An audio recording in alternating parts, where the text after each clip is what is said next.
Please be seated. We're ready for argument in 22-196, ERCOT versus Panda Power Generation Infrastructure Fund. May it please the court, Mr. Jefferson will present argument for the petitioner. Mr. Davis will present argument for the amicus. Petitioner is reserved 5 minutes for rebuttal. Mr. Jefferson will open with the first 10 minutes and will present the rebuttal. May it please the court. A stable electric grid is critical to the Texas economy, to the health of its citizens, and to the general welfare. And that is why the state controls every aspect of the grid. The legislature, and this is important, it was a point council made in the last argument, the legislature has mandated that an independent organization be created to ensure the reliability and adequacy of the grid. Be certified, not created. Certified for those functions, and those Designated. are all public functions. And the state controls its governing board. And if there are issues regarding how ERCOT, the independent organization here, performs that function, the legislature has directed that the PUC resolve them. But it resolves them in a manner both that ensures that ERCOT remains accountable, but that also preserves its obligation to maintain the system's reliability.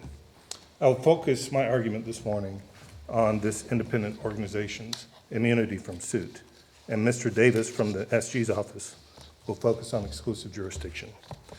Just to give a quick backdrop, and I know the court is familiar with this, but under 39-151, the independent organization has no function other than what the state assigns.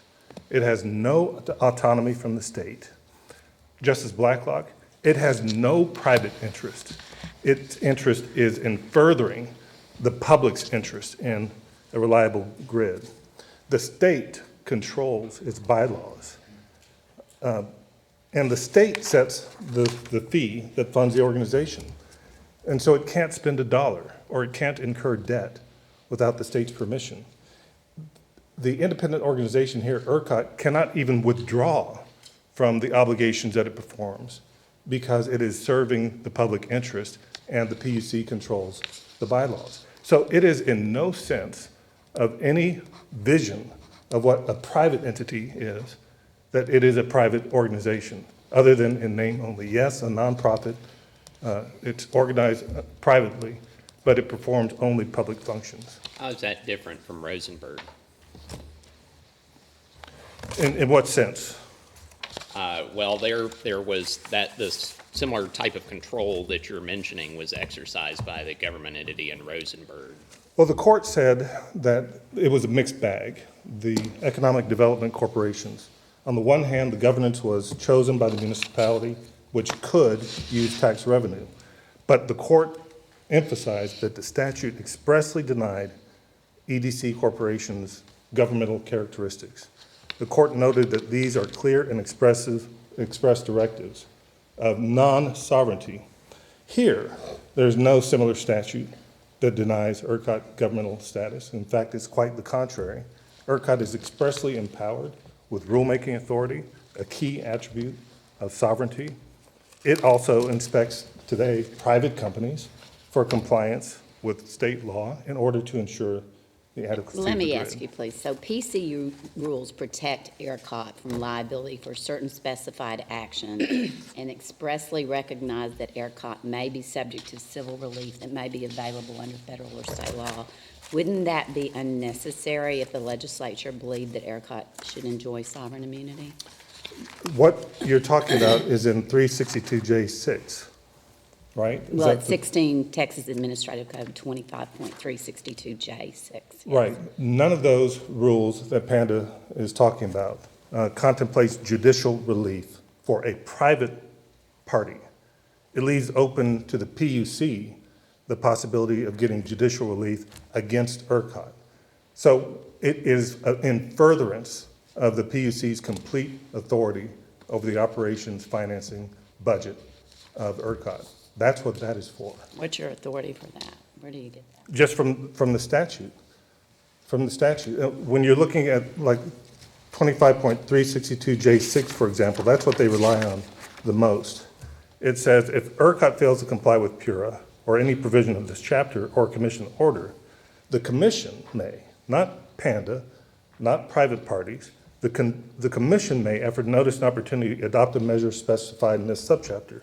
And it says at the end of that, nothing in this shall preclude any form of civil relief that may be available under state or federal law. That whole section is talking about actions that the PUC can take. And the PUC can take them because it has plenary authority over everything that ERCOT does. Ms. Yes. O'Neill said that should an organization be decertified, the assets of the decertified organization would transfer to a new independent organization in a purely private transaction. Do you agree with that assessment? I don't. The assets, the reason that the statute can say that the so-called private company's assets will transfer to a successor organization is because those assets were generated by the state.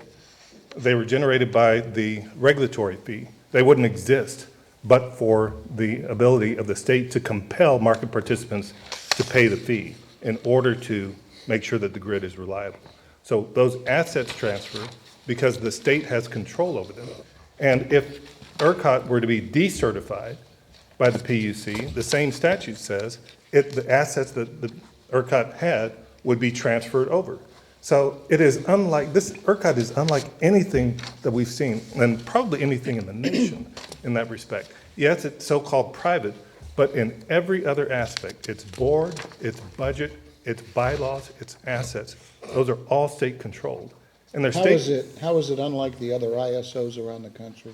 Because we have, first of all, we have rulemaking power. ERCOT has rulemaking power.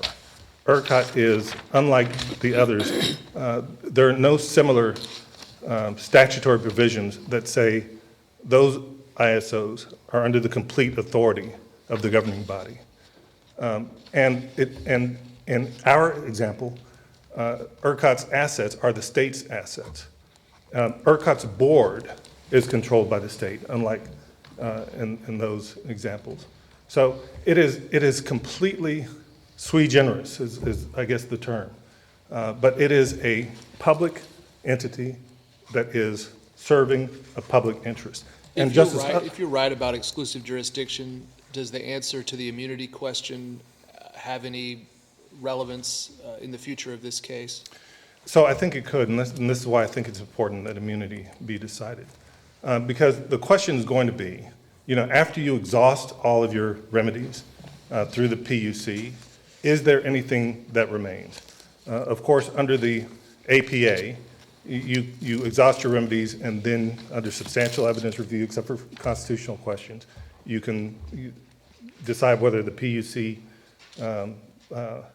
engaged in proper resolution of that. But there might be common law claims, and that's what Panda is claiming here, that they would say continue to exist so that they can still pursue a case for damages against ERCOT. And we would say, no, you can't pursue damages against ERCOT. ERCOT is immune from a common law. But it sounds like if the holding were, any claims arising from this factual scenario are within the PUC's exclusive jurisdiction, I'm not seeing what would be left over for immunity, for the immunity question to matter. And if the court were to write this decision that way, then I think it would cover it. But generally, we say you have to go issue by issue, right? It's not that the whole claim goes to the PUC because they've said they don't adjudicate common law claims for damages. That's what concerns me about taking that path, only the exclusive jurisdiction path. I think the global answer, and I think it's true, is ERCOT is immune just as DPS is immune, just like the court is immune.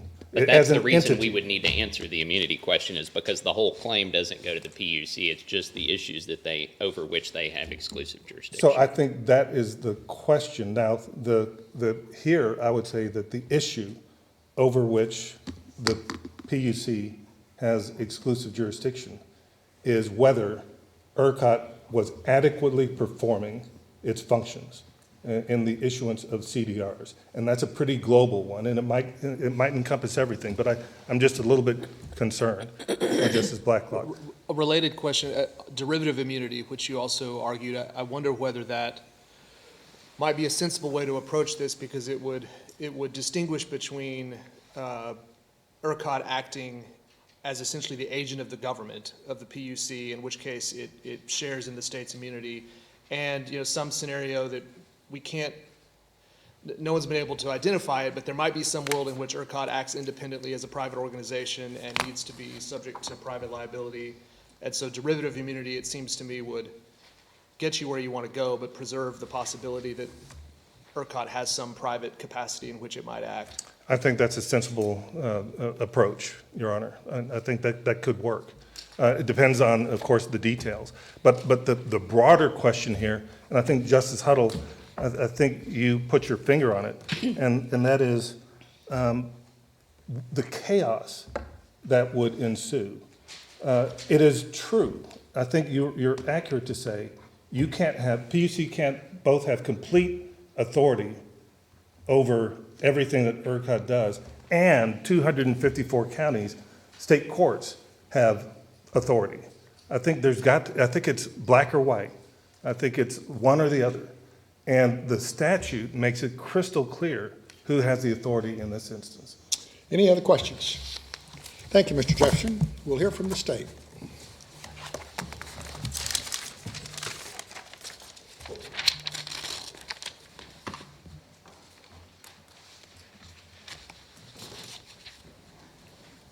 Thank you, Mr. Chief Justice, and may it please the Court.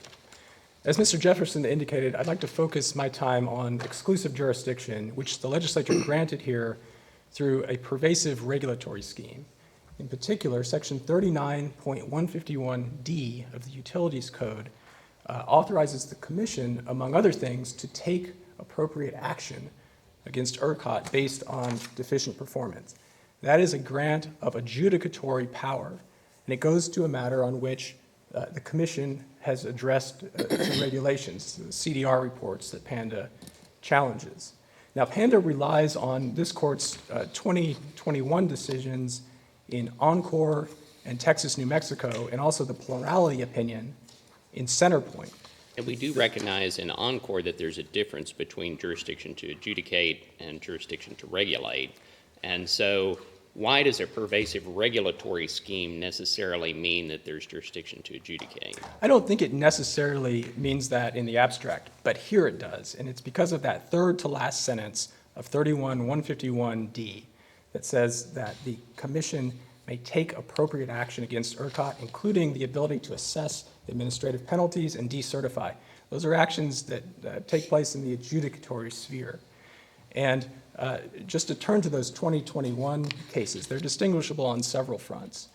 The first is that they don't involve ERCOT, and they don't involve 39.151D. That's the source of this specific pervasive regulatory scheme. They also involved conduct that was merely incidental to something that the Commission regulated. And here we're talking about a core function of ERCOT and a matter that the Commission directly oversees. And we see that in Commission Rule 25.505B, directing ERCOT to publish these CDR reports. And I think implicit in that regulatory directive is that the reports have to be accurate and not based on fraud, certainly. And that's all the regulatory directive we need when paired with 39.151D to show that this falls within the Commission's adjudicatory power. Now, Panda has also argued that if we look to 31.151D46, that says the adjudicatory power is as to affected persons, and Panda says we don't fall within that. But if you look to the statute as a whole, D4 is using the word may to identify some of the powers that the Commission has. It's not an exhaustive list, and I think we see that illustrated by D4.5. That provision says that the Commission may assess administrative penalties and doesn't mention anything about decertification, even though we know from subsection D that decertification is one of the commission's powers, and the statute uses the word including so as not to limit other powers. I want to address the point that you raised, Justice Huddle, in the last argument about, and Mr. Jefferson touched on this, again, this is language from D about complete authority.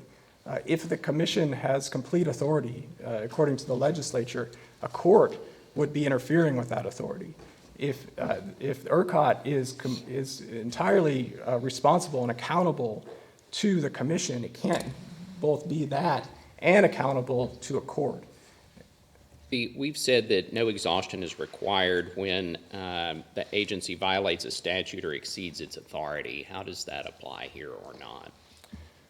Well, so I think this goes to a point that you asked about, Justice Busby, and also Justice Blacklock, how the interplay of immunity and exclusive jurisdiction works. I think under the hybrid model of exclusive jurisdiction, there's exhaustion of issues, and then the matter moves to the courts usually. There would be a wrinkle here if the court didn't decide immunity, because then the question would be, okay, well, now we're in that second stage, what can happen? And I think that's the reason that the court should decide the immunity question to give a complete answer to this. But if the principle, and I understand your point on that, and that's helpful, but if you don't have to exhaust when you exceed authority, and the allegation here is that ERCOT exceeded its authority by publishing information that was false, then why is exhaustion required? Well, I think it's, again, by virtue of this very particular pervasive regulatory scheme where the commission has complete authority over ERCOT. I think and adjudicatory scheme, I guess. And adjudicatory power from that third to last sentence. That's right. I think, as Mr. Jefferson noted, this is a unique entity, and I don't think that the decision in this case will necessarily translate to any other context. I see my time has expired. Any other questions? I just have one. What's the state's perspective on whether, if we conclude that it is not, that it's just a purely private entity, would that create a non-delegation problem that would threaten the constitutionality of the statute? No, it wouldn't, Your Honor, and I think the best shorthand way to answer that is by reference to the governor's amicus letter that went through those factors. Any other questions? Thank you, Mr. Davis. We'll hear from the respondents. May it please the court, Mr. Meshes will present argument for the respondents.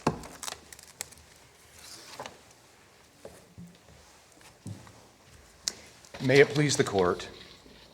Big changes in the law require clear statements. As we've heard this morning, ERCOT's position is ambitious and it is transformational. It also defies the legislature's policy choices and purest text. The legislature, as we've heard this morning, knows how to confer immunity as it did in the charter school example. It knows how to confer governmental entity status as it has done in countless statutes. It knows how to supply an entity with tax dollars and subject it to the appropriations process, and it knows how to grant exclusive jurisdiction. But here, the legislature did none of those things, and those decisions are striking. They are striking in the context of Winter Storm Uri, where there was unprecedented scrutiny on ERCOT. It's striking because of the policy nature of these decisions and because fundamentally ERCOT's history is that of a private entity. What is your answer to Justice Huddle's question about that if you're right, things are just going to go crazy? I don't think that's the case at all. There are several responses to that. First, I want to start with what the legal questions are that frame that analysis. The first is immunity, and the question on immunity is whether or not there's an impact on public fisc or governmental function. As we say in our briefs, the answer to that is no. And in terms of exclusive jurisdiction, the sort of multi-county approach that's outlined in the governor's brief and some of the other things that are filed in the court, the answer to that question is determined by the statute. Does the statute grant exclusive jurisdiction? But stepping back even from that, Justice Lehrman, the statutes provide a number of different tools, a menu of options that the PUC has to ensure grid continuity. So there will be no train wreck. And the test, I think, is what we're experiencing now. ERCOT is subject to lawsuits right now. There have been a number of things that happened out of Winter Storm Uri. Is it true that they're also going forward through the regulatory process, similar challenges to what you're bringing here? It is not the case that I think that might be the case in other cases, Justice Busby. Well, right, that's my question. Yeah. Are others asserting the same sorts of arguments you are? Not in this particular case, but in the Winter Storm Uri cases through the regulatory process. My understanding is no, Your Honor, that there's a multi-district litigation that's been referred to, but the particular claim that we're alleging here is not being brought through the regulatory process.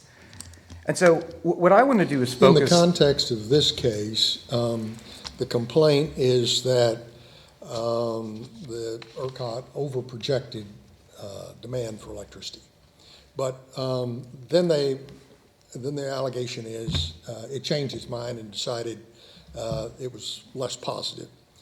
But couldn't someone come in after that and say, well, we didn't build plants because we thought surely you got it right the second time, so we're suing for fraud because you misled us into thinking that the demand was going to be something that it wasn't. And you have all of these, you would have all these suits going to court in before different juries with different results. So I think the way to resolve that issue, Chief Justice Hecht, is very simple, which is in this particular case, there is simply no dispute, and this goes to your question, Justice Blacklock, about derivative immunity, that ERCOT exercised completely independent discretion over the capacity and demand reports at issue. The PUC had no knowledge, and there's clear, undisputed evidence that in the record. But on top of that, this case— Could the PUC have intervened and said, hey, we want more information, and then told them not to put out the numbers that they put out? I think the test of that is what happened after these CDRs were determined to be false, because what they actually did is they began a regulatory process, and in the record in this case, what it reveals is, and then the subsequent protocols, is that the inputs and substance and format of those CDRs still rest with ERCOT's independent discretion. But so your answer is that the PUC could not have controlled the output of this data, the release of these numbers, had it wanted to? I guess my point is it didn't on a prospective basis. It certainly could do more from a regulatory standpoint, but our point here is a narrow submission, which is that that's not what the PUC did here under the record in this case. It seems, though, like what we ought to be concerned about is power. I mean, who has the power to ultimately decide one way or another what to do? And I'm not hearing an argument that ERCOT has that power. I mean, if the PUC chooses to become more involved at a granular level and dictate to ERCOT what to do, it looks to me like it can do that. And so your complaint is ultimately, well, the PUC should have been more involved or should have overseen this. I mean, ultimately, it's a complaint about the way the PUC exercises its authority over this entity that's completely subject to its control, as opposed to the entity itself having power apart from the PUC. Okay, can I address that in two parts? First, I just want to say initially, our complaint is not the PUC should have done more here. Our point is that our clients were lied to on these capacity reports and in in-person investment pitch meetings. So that is the question really fundamentally presented in this case. But let me address the power point. Justice Blacklock, I think there's a couple ways to think about it. One, your question earlier alluded to the statutory responsibilities that ERCOT has. And while that's true of all of the other private entities you've confronted. And I think the way you should answer that question in this case, and perhaps even in CPS, is to look at the question of whether there's a government function being performed. And we'll get to that in a moment, but our position about that is no. In terms of the power itself, look at how ERCOT is established. In 39.151A, before you get to any of the statutory functions, the plain language says that the ERCOT market region must establish the independent organization. So and it comes to the table with pre-existing powers. ERCOT had functioned in this totally private capacity for decades, and many of the functions it's doing post Senate Bill 7, it continues to do, and that's what ERCOT said when it asked to be certified. So I kind of think of this, that kind of gets to the ultimate issue for me. The analogy I think of is if like the legislature decided that all the yellow stripes on highways ought to be red instead of yellow. So it could pass a law that says, TxDOT, you must go out, you must send your people out and repaint all the stripes. And if someone alleged that TxDOT did that wrong, there'd be sovereign immunity protecting TxDOT. But instead, the legislature could say, TxDOT, you should select and certify some entity that will do all this work. And whichever entity you certify, and so it's going to be a private entity. John Doe's paint striping business says, pick me, and TxDOT picks them. But if the legislation says, and once you're picked, you're under complete control of TxDOT, all the prices you charge and get paid, the way you paint the stripes, everything, who your board is, everything you're giving up for TxDOT to regulate. And to me, that's similar to what happened in 1999 with what was previously ERCOT, right? And to me, the question then is, it certainly wasn't initially a governmental entity by nature, pre-1999.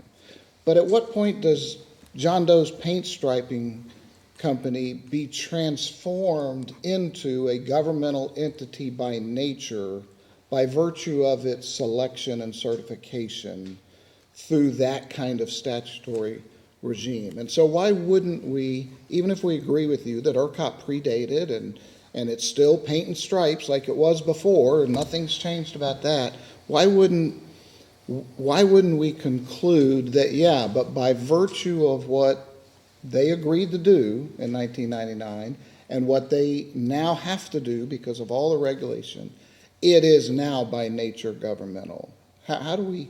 Why don't we get there? So I think there are three ways to approach your question, Justice Boyd. I think the first question is, it hits at the control element, because in the hypothetical you've outlined, it's all these sort of, what I would say, by statute control provisions. But again, in our case, that control did not determine the facts at issue. In other words, the complaint of conduct was not drawing the stripes in a particular red or yellow or something of that nature. It just wasn't. So I think that's the first point. The second point is your inquiry still has to ask questions like whether or not this was a governmental function. And that's where I think history does play an enormous role.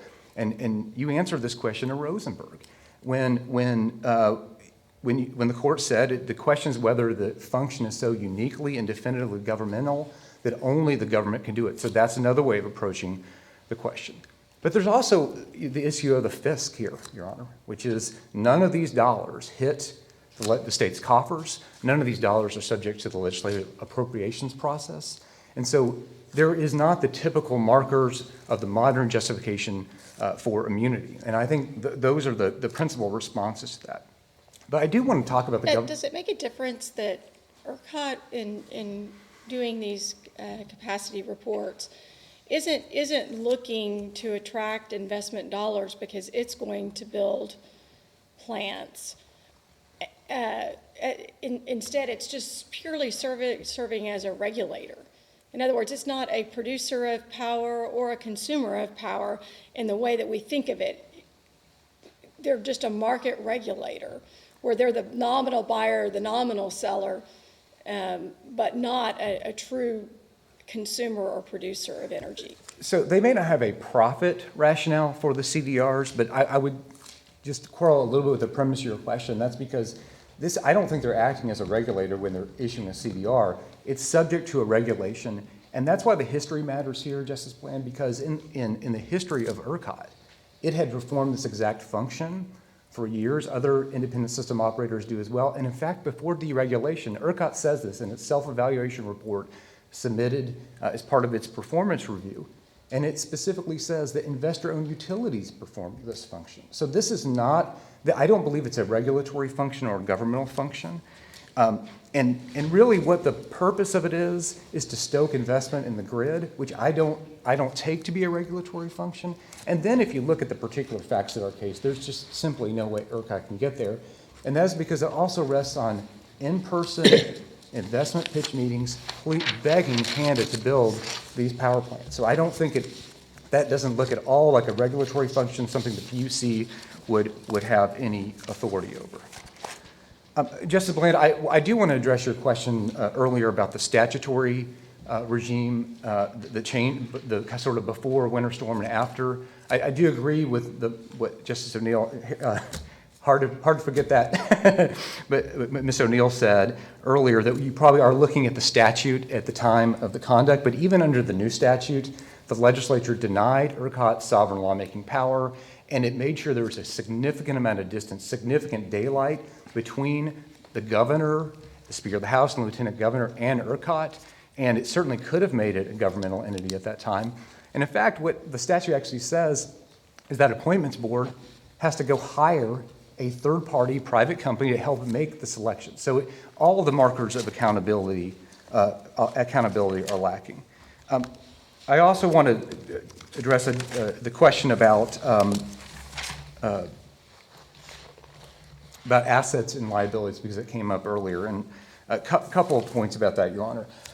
Your Honors, I think that the asset transfer provision really proves that the ERCOT's assets are truly ERCOT's and not that of the states. Why else would you have a transfer provision like that? But you don't even need to go that far into the analysis, because none of the funds that ERCOT collects Why does the transfer show that they belong to ERCOT if the state's taking them away from ERCOT and giving them to somebody else? Well, because I think that you would, because it looks a lot like a nonprofit transition, which is reflected in the corporate governance documents. But I would also say if they escheat it to the state automatically, the statute would just say that, and it does not do that here. And instead, what it is designed to do is serve as a winding up type provision and also operate much to ensure grid continuity.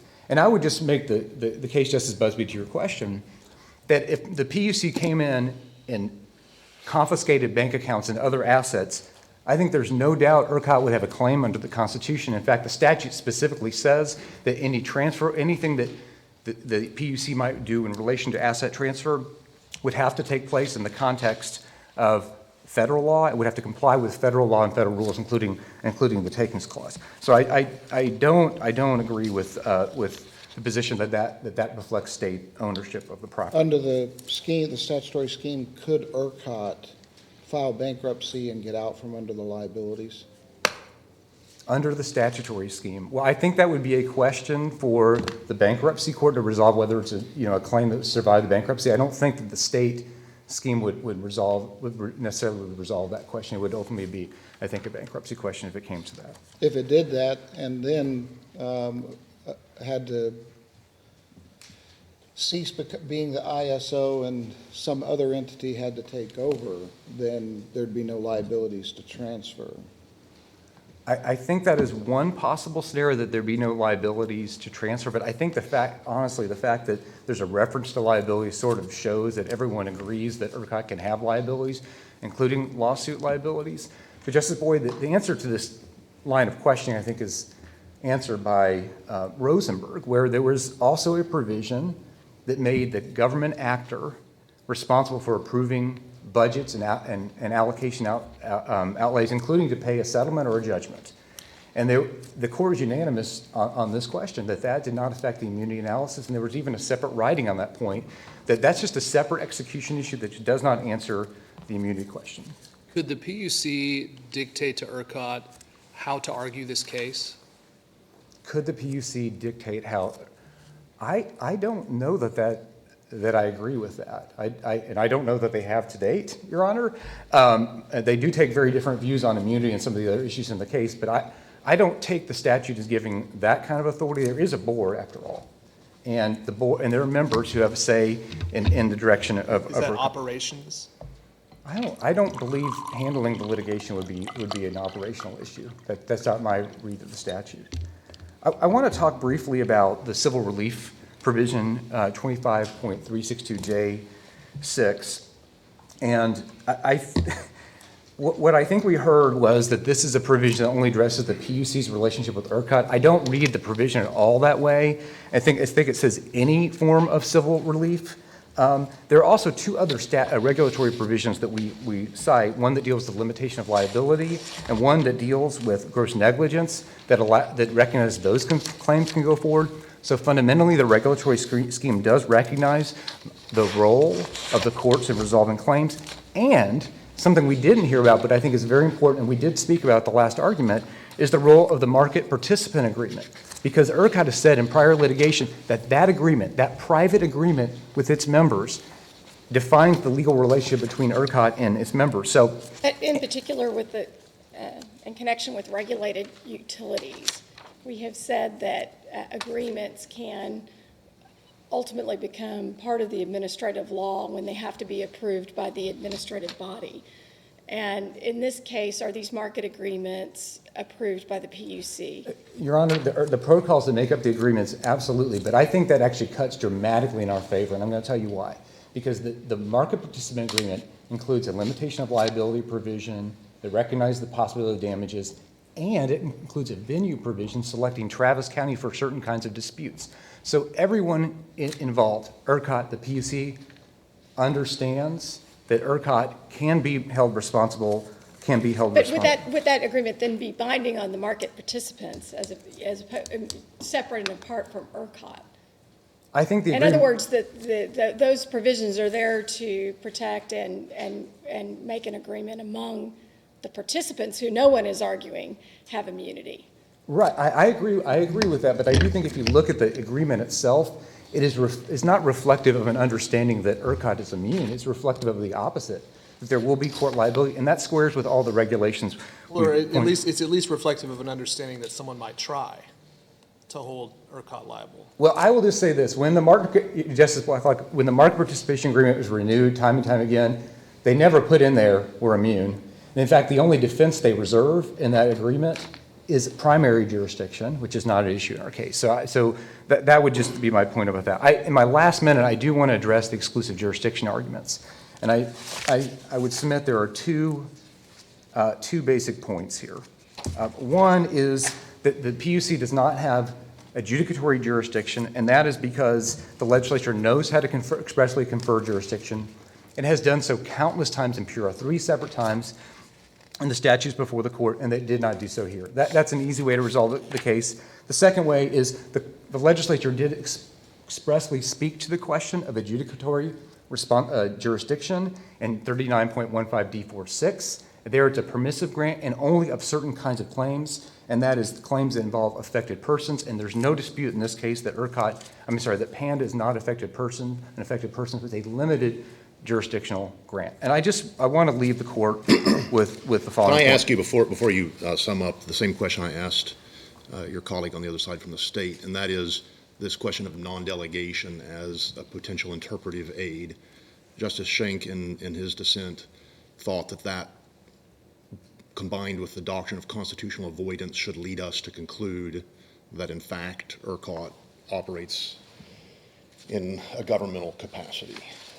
The governor, Mr. Davis mentioned the governor's amicus brief, which the state adopted just now, I think, that says, well, there is no non-delegation problem because go through the boll-weevil factors, and that should nonetheless lead to the idea that we're not going to have 254 counties addressing this. Your brief says, yes, there's a non-delegation risk, but it goes in the other direction. It says that's why we should say, yes, it's just this private entity. Explain why one of those two approaches, either Justice Schenck's or the governor's, isn't the correct way for us to think about non-delegation. Of course, Justice Young, and it looks like my time's over. May I answer the question? Okay, so there's two parts to the answer. The first is the statute itself, under our view of it, I think the plain language does not extend to ERCOT the authority to make law. In fact, what the statute specifically says is that the rules and protocols may only take effect once the PUC approves them. So that's the sovereign approving them. So under our interpretation, there is no non-delegation problem. It only really arises, Your Honor, when you take ERCOT's view, because they treat this as a full-fledged delegation, a private delegation we heard this morning in name only, but it is a private party. So I think a delegation problem only emerges, in short, if you adopt ERCOT's interpretation and the state's interpretation of the statute. What if we agree that ERCOT gets to do all of these things that ordinary private entities do not get to do, the things that have consequences, law-enforced, law-backed consequences for the market, for the public? In that instance, would it not be a potential problem if it were just a private entity? I think it could be a potential problem if you adopt ERCOT's view of the world, but I think... So if that happened, if we did though, would it not be correct to say, all right, well, if that's a constitutional risk, even if we ultimately if we had to reach that question, maybe we conclude, yes, it satisfies moral evil, would we not, as a matter of constitutional avoidance, nonetheless not be wisely counseled to conclude that ERCOT is exercising is a governmental unit for these purposes? I think the better way of handling that question is to look what the statute says. It does not give that kind of a power to ERCOT, and if you talk about enforcement and the rulemaking power, it is all rests ultimately with, do those rules become effective? Is there an enforcement action, administrative penalty and the like? It rests only with one entity, and that's the sovereign, the PUC, not with ERCOT. That's the better reading of the statute, which is why ours is not I posed mean, in you non-delegation. rejected my premise, but if my premise were to hold, would we then conclude that we should follow constitutional avoidance? No, because I think there are a number of other issues, Your Honor, that would preclude a finding of immunity, including control, in this case, under derivative immunity analysis, the public fisc, whether we really do have an arm of the state, and all the other points we mentioned in our briefs. Sorry, I interrupted your conclusion. Any other questions? No, I'm sorry, I interrupted his conclusion. I'd sure like to hear what he was going to sum up with, if you don't mind. Thanks, sum up. I will be very brief. There's no clear statement that the legislature intended ERCOT to be immune. ERCOT is asking this court to step in and do what the legislature would not. The court should honor the legislature's choices and allow these claims to be litigated where they belong, in the district court. Thank you, Your Honors. Thank you, Mr. Meshes. Mr. Jefferson, I think you have 5 minutes. I would just like to commend to the court the PUC's amicus brief. They do, in fact, inform ERCOT's arguments. ERCOT collaborates with them on these legal propositions all the time. I also want to commend the governor's brief, both of which urge this court to hold that ERCOT is immune. I want to commend... If we did that, would your position be that ERCOT would be immune from a suit for breach of the market participant agreement? There may be there's a government code provision for contractual breaches, but the immunity would be for all of the conduct that ERCOT does under the control of the PUC. That's where the immunity, and so I think in the end they would be immune from any market breach. If we were to allow these lawsuits. But they would still be accountable, I'm sorry, Justice Bland, they would still be accountable under 39-151 to the PUC if they are not performing their functions adequately. Say ERCOT has no immunity and ultimately is found liable in this case and in all the other cases associated with the winter storm, and it has to declare bankruptcy. Does that implicate at all the investment, the securitization investment of that rainy day fund, the $800 million,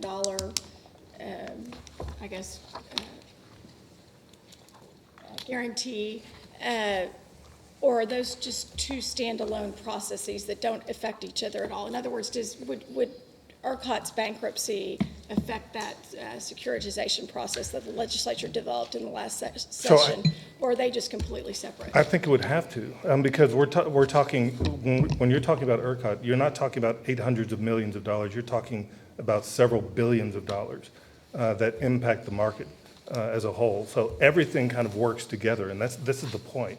Everything is combined for the protection of Texans and for the commerce of this economy. It has to be governed by an institution that has expertise, and that's what the PUC has. And that's why I think Calpine filed an amicus brief in the other case. Calpine is one of the nation's largest generators of electricity in the country. And Calpine is saying, without immunity from suit, the carefully calibrated regulatory system would collapse. The orderly process through the PUC and judicial review would be replaced with thousands of individual lawsuits against ERCOT in hundreds of courts across the state. That kind of regulation by litigation invariably would lead to inconsistent and conflicting results, destroying the legal stability needed for rational regulation. I think that's what we're... Exclusive jurisdiction take care of that? Well, there would remain, as I mentioned before, questions about the scope once exclusive jurisdiction was settled, once those remedies were exhausted. If I were Panda, I would go back to the state court and say, no, there are still damages that or gross negligence or negligence, that weren't completely resolved in the administrative proceeding. So immunity would cover that. And the other reason I think immunity, that the court should look at immunity, because we've been talking about the PUC's rules that relate to ERCOT's liability, but none of them have been adjudicated. So the PUC is issuing these rules under unfortunate ignorance about the ultimate holding of whether or not ERCOT is immune from liability and immune from suit. I think answering that question once and for all would give clarity to everybody, to the market participants. Well, it didn't seem ignorant about that. The regulations address it, and they say in this situation, there can still be liability, and so the PUC seems to be eminently aware of that issue. The rules cannot create immunity.